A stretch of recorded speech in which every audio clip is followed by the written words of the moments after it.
শেখৰে এটা কথা কৈছে যে শেহতীয়াকৈ যে বিহপান কৰোৱাইছিল জুবিনক এনেকুৱা ধৰণৰ কথা তেওঁ ৰিমাণ্ড কপি আছে ৰিমাণ্ড কপিত তাৰমানে উল্লেখ কৰা দেখিবলৈ পোৱা গৈছে আমি শেখৰে যদি জানিছিল সেই কথাটো ইমান দিনলৈকে কিয় লুকুৱাই থৈছিল আৰু যিকে নহওক ইনভেষ্টিগেশ্যন চলি আছে গতিকে কথা ওলাবই যদি কোনোবাই কৰিছে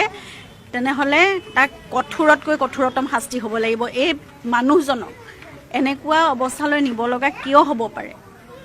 সকলোকে ইমান মৰম কৰিছিল মানুহজনে অকল মৰমেই কৰিব জানিলে আৰু তাৰ বাহিৰে একো নাই মোকো অকল শিকালে যে বিশ্বাসেই কৰা সকলোকে আৰু সকলোকে আমি নিজৰ বুলি আঁকোৱালি লৈছিলোঁ নিজৰ আছিলে সকলো চব পৰিয়ালৰ আছিলে সকলো ভাই ককাই চব মানে এটা পৰিয়াল আছিলোঁ মোক সদায় কৈছিলে তেওঁলোক এক্সটেণ্ডেড ফেমিলি তেওঁলোকৰ কাৰণে আমি চিন্তা কৰিব লাগিব তেওঁলোকৰ পৰিয়ালৰ কাৰণে সদায় সেইটোৱে কৰি থাকিলোঁ আমাৰ লগত কি কৰিলে তেতিয়াহ'লে যদি এনেকুৱা কৰিছে গতিকে কোনোবাই যদি কৰিছে নহয় কঠোৰতকৈ কঠোৰতম শাস্তি যি হ'ব পাৰে তাৰমানে কৰক দিয়ক